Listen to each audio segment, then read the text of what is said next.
اس کے اندر جو ہیں مولانا مفتی احمد یار خان نعیمی صاحب لکھتے ہیں ما کان و ما یکون علم الہی کے سمندروں کا قطرہ ہے، ہم بھی حضور علیہ السلام کے لیے علوم الہیہ کے مقابلے میں بعض ہی علم کے قائل ہیں۔ یہ جال حق صفحہ نمبر 96۔ ان کے یہ سکالر بھی کہتے ہیں کہ یہ ما کان اور ما یکون جو ہے یہ اللہ تعالیٰ کے علم کے مقابلے میں بس ایک قطرہ ہے، چھوٹا سا جز ہے۔ تو اس کا مطلب یہ ہوا کہ نبی علیہ الصلاۃ والسلام کو بہت زیادہ بے شمار اور لاتعداد چیزوں کا علم غیب عطا نہیں ہوا، پھر یہ نتیجہ نکلتا ہے۔ تو پھر یہ کیوں بحث کی جاتی ہے کہ نبی علیہ الصلاۃ والسلام کو ہر چیز کا علم اللہ تعالیٰ نے عطا کر دیا؟ اگر یہ موقف درست ہے تو پھر یہ اقوال ان کے غلط ہیں، اگر یہ اقوال درست ہیں تو پھر ان کا یہ دعویٰ جو ہے یہ غلط ہے۔ بہرحال یہ فیصلہ تو وہ خود کریں گے۔ مولانا احمد رضا خان صاحب ایک اور بات کرتے ہیں، یہ ملفوظات ہے، اس کا صفحہ نمبر جو ہے وہ 317 ہے۔ یہاں پر انہوں نے ام المومنین سیدہ عائشہ صدیقہ رضی اللہ تعالی عنہا کی جو حدیث ہے کہ جو یہ کہتا ہے کہ نبی علیہ الصلاۃ والسلام کل کی بات جانتے تھے وہ جھوٹ بولتا ہے، اس کے اوپر تبصرہ کر رہے ہیں۔ کہتے ہیں کہ علم ما فی الغد کے بارے میں ام المومنین کا قول ہے کہ جو یہ کہے کہ حضور کو علم ما فی الغد تھا وہ جھوٹا ہے، اس سے مطلق علم کا انکار نکالنا محض جہالت ہے۔ علم جب کہ مطلق بولا جائے، خصوصاً جب کہ غیب کی طرف مضاف ہو، تو اس سے مراد علم ذاتی ہوتا ہے۔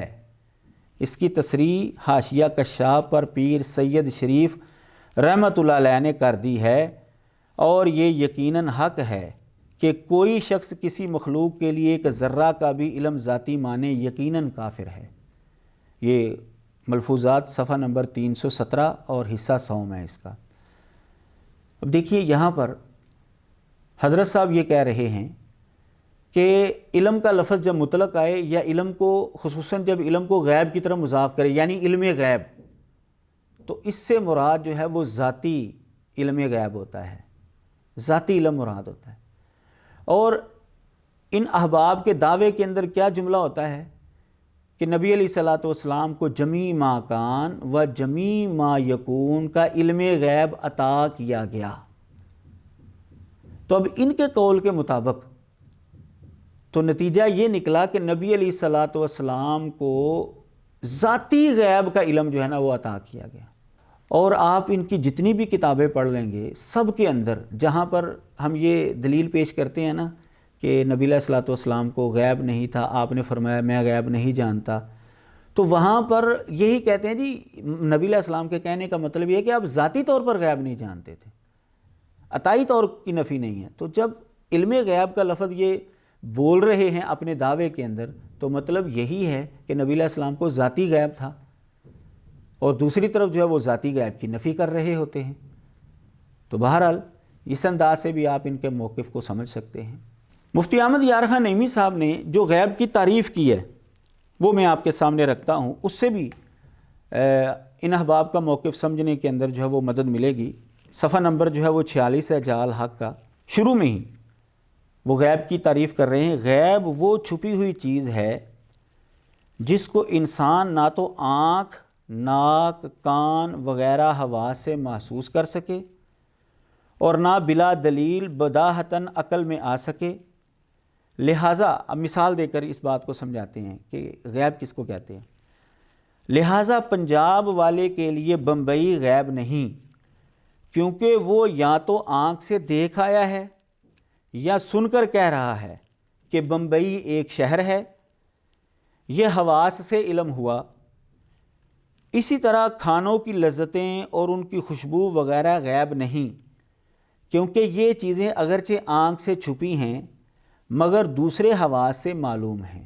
تو غیب کی جو تعریف کی ہے مفتی صاحب نے، اس کا خلاصہ یہ ہے کہ جو بھی چیز حواس کے ذریعے پتہ چلے وہ غیب نہیں رہتی۔ تو نبی علیہ الصلاۃ والسلام کو جتنی بھی وحی جو ہے وہ معلوم ہوئی، اللہ تبارک و تعالیٰ نے آپ کو سکھایا، جتنے بھی وہ دلائل ہمارے دوست پیش کرتے ہیں انشاءاللہ ان پر تجزیہ آگے جا کر پیش کریں گے، تو وہ آپ کو حواس کے ذریعے ہی معلوم ہوا۔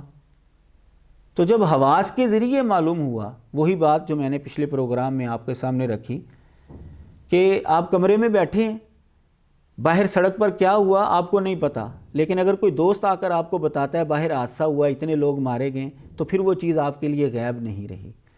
جب تک آپ کو پتہ نہیں چلا، کسی نے نہیں بتایا، آپ کے لیے وہ چیز غیب ہے۔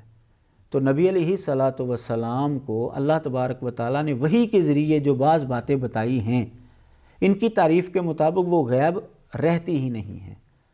تو پھر کیوں یہ دعویٰ کیا جاتا ہے کہ نبی علیہ الصلاۃ والسلام کو عطائی علم غیب جمیع ما کان اور جمیع ما یکون کا تھا، اور آپ کو یہ سارا علم جو ہے وہ دے دیا گیا؟ تو جب آپ کو بتا دیا گیا تو ان کی تعریف کے مطابق بھائی وہ غیب نہیں رہتا۔ اس انداز سے بھی آپ ان کے موقف کے اوپر غور کر سکتے ہیں۔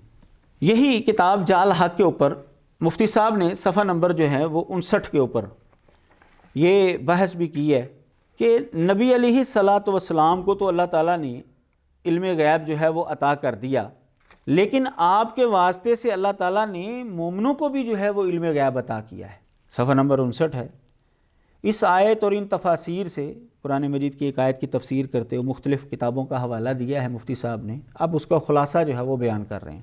کہتے ہیں اس آیت اور ان تفاسیر سے اتنا معلوم ہوا کہ اس آیت میں یا تو خدا کا علم مراد ہے کہ خدا کا علم کسی کو حاصل نہیں، ہاں جس کو رب ہی دینا چاہے تو اس کو علم غیب حاصل ہوتا ہے، اور رب نے تو انبیاء کو دیا اور انبیاء کے ذریعے سے بعض مومنین کو دیا، لہٰذا ان کو بھی بعطائے الہی علم غیب حاصل ہوا۔ کہ مفتی صاحب کہہ رہے ہیں کہ اللہ تبارک و تعالیٰ نے انبیاء کو علم غیب عطا کیا اور انبیاء نے آگے بعض مومنوں کو وہ علم غیب دیا، لہٰذا مومنوں کو بھی اللہ تعالیٰ کی عطا سے علم غیب جو ہے وہ مل گیا۔ یعنی جو دعویٰ نبی علیہ السلام کے حوالے سے پیش کر رہے ہیں یہ احباب کہ نبی علیہ الصلاۃ والسلام کو علم غیب عطائی تھا، وہی مفتی صاحب کہہ رہے ہیں کہ مومنوں کو بھی علم غیب عطائی جو ہے وہ ملا ہے۔ تو پھر نبی علیہ السلام کی خصوصیت کیا رہ گئی؟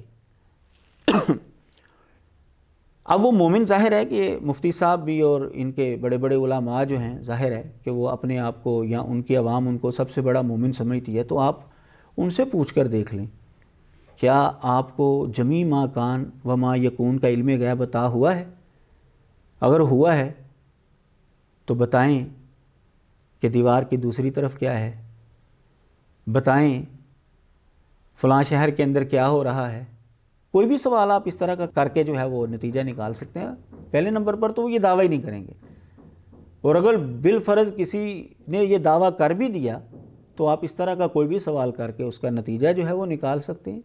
تو جو دعویٰ نبی علیہ الصلاۃ والسلام کے حوالے سے یہ احباب پیش کرتے ہیں، ان کے بہت بڑے اسکالر نے وہی دعویٰ عام مومنین کے حوالے سے بھی پیش کیا ہے۔ تو کیا ان کو ماننے کے لیے تیار ہیں کہ وہ ہر طرح کا علم غیب ان کے پاس موجود تھا؟ ہرگز نہ ان کی عوام ماننے کے لیے تیار ہوگی اور نہ ہی ان کے اہل علم ماننے کے لیے تیار ہوں گے۔ تو جیسے ان کے بارے میں یہ کہیں گے نہیں جی بعض ہر چیز کا نہیں، تو وہی جملہ نبی علیہ السلام کے حوالے سے بول کر کیسے پھر وہ ہر چیز کا نتیجہ نکالتے ہیں؟ ایک اور انداز سے آپ ان کا موقف جو ہے وہ سمجھ سکتے ہیں ان کے اہل علم کی روشنی میں۔ یہی مفتی صاحب جو ہیں صفحہ نمبر 104 پر، اسی کتاب کے صفحہ نمبر 104 پر جو ہے تفسیر مدارک کا حوالہ جو ہے انہوں نے پیش کیا ہے، اور بڑی دلچسپ بات کی ہے جو ان کے سارے موقف کو جو ہے وہ غلط ٹھہراتی ہے۔ کیونکہ آپ کو پتہ ہے کہ جب بھی گفتگو ہوتی ہے تو عطائی علم غیب جو ہے اس کے اوپر جو ہے وہ ساری بحث کا جو ہے وہ محور رہتا ہے۔ تفسیر مدارک کا یہ ایک آیت کے حوالے سے تفسیر کر رہے ہیں، یہی آیت والغیب ما لم یکم علیہ دلیل ولا اتلی علیہ مخلوق، یہ تفسیر مدارک کا حوالہ دے کر اس کا ترجمہ کرتے ہیں، غیب وہ ہے جس پر کوئی دلیل نہ ہو اور کسی مخلوق کو اس پر مطلع نہ کیا گیا ہو، یہ انہوں نے ترجمہ کیا۔ اب اس پر کے اوپر تبصرہ کرتے ہیں مفتی صاحب، صفحہ نمبر 104 ہے۔ مدارک کی اس توجیہ سے معلوم ہوا کہ ان کی اصطلاح میں جو علم عطائی ہو وہ غیب ہی نہیں۔ کیا کہہ رہے ہیں؟ دوبارہ میں آپ کے سامنے رکھتا ہوں، مدارک کی اس توجیہ سے معلوم ہوا مدارک کی اس توجیہ سے معلوم ہوا کہ ان کی اصطلاح میں جو علم عطائی ہو وہ غیب ہی نہیں کہا جاتا، غیب صرف ذاتی کو کہتے ہیں۔ اب کوئی اشکال ہی نہیں رہا۔ وہ ایک اشکال کا جواب دے رہے ہیں، تو تفسیر مدارک کو بطور حجت اور دلیل کے پیش کر کے کہہ رہے ہیں کہ اب اشکال باقی نہیں رہا، کیونکہ انہوں نے یہ توجیہ پیش کی ہے کہ جو عطا ہو جائے نا وہ غیب نہیں رہتا۔ تو اب یہ ساری گفتگو کا محور جو ہے وہ اس موضوع کے اوپر یہی ہوتا ہے کہ نبی علیہ الصلوۃ والسلام کو عطائی علم غیب، کلی علم غیب عطا ہوا، یعنی عطا کا لفظ جو ہے وہ بولتے ہیں۔ تو ان کے مفتی صاحب جو ہے مدارک کی تفسیر کو اپنے حق میں پیش کر کے وہ بالفاظ دیگر یہ کہہ گئے ہیں کہ عطائی علم غیب اگر کسی کو ہو جائے تو وہ علم غیب نہیں رہتا، وہ غیب نہیں رہتا۔ تو پھر ساری بحث جو ہے وہ لا حاصل ہو گئی ان کی۔ مولانا احمد رضا خان صاحب بریلوی، ان کے ملفوظات میں یہ عبارت بھی موجود ہے اور قرآن مجید کی ایک آیت کا ترجمہ کر رہے ہیں۔ فرمائیے، یہ صفحہ نمبر 376 ہے، حصہ چہارم ہے ملفوظات کا۔ فرمائیے کس قدر فرشتے ہیں، وما یعلم جنود ربک الا ہو، اور تیرے رب کے لشکروں کو اس کے سوا اور کوئی نہیں جانتا۔ دیکھیے اللہ تبارک و تعالیٰ نے جو فرشتوں کی تعداد مقرر کی ہے، قرآن مجید کی آیت کا خود انہوں نے ترجمہ کیا ہے کہ اللہ کے سوا کوئی نہیں جانتا۔ اور یہ تو مولانا بھی مانتے ہیں، سارے مسلمان مانتے ہیں کہ محمد صلی اللہ علیہ وسلم خدا نہیں ہیں، اللہ نہیں ہے، خالق نہیں ہے، وہ اللہ کے نبی اور رسول اور پیغمبر ہیں اور سارے انسانوں سے اعلیٰ اور افضل ہیں، لیکن خدا نہیں ہے۔ وہ یہی جملہ آپ نے کئی دفعہ سنا ہوگا، وبعد از خدا بزرگ توئی قصہ مختصر۔ تو اس کا مطلب یہ ہوا کہ وہ خود اس بات کو تسلیم کر رہے ہیں کہ فرشتوں کی تعداد کا علم اللہ کے علاوہ کسی کو بھی نہیں ہے، اللہ کے سوا کسی کو بھی نہیں، اور محمد صلی اللہ علیہ وسلم یہ سب مسلمانوں کا عقیدہ ہے کہ وہ اللہ کے سوا ہی ہیں۔ تو جو ان کا موقف ہے وہ بالکل غلط جو ہے وہ ثابت ہوتا ہے انہی کے اقوال کے مطابق کہ نہ وہ غیب رہتا ہے، عطا ہو جائے تو پھر بھی غیب نہیں رہتا، غیب کی جو تعریف کی جاتی ہے اس کے مطابق بھی وہ علم غیب نہیں رہتا، اور قرآن مجید کی اس آیت کا جو ترجمہ انہوں نے کیا ہے اس کے مطابق بھی نبی علیہ الصلوۃ والسلام کو جمیع ما کان، جو کچھ ہو چکا، و جمیع ما یکون، اور جو کچھ ہونے والا ہے اس کا علم غیب عطا نہیں ہوا۔ وآخر دعوانا ان الحمد للہ رب العالمین۔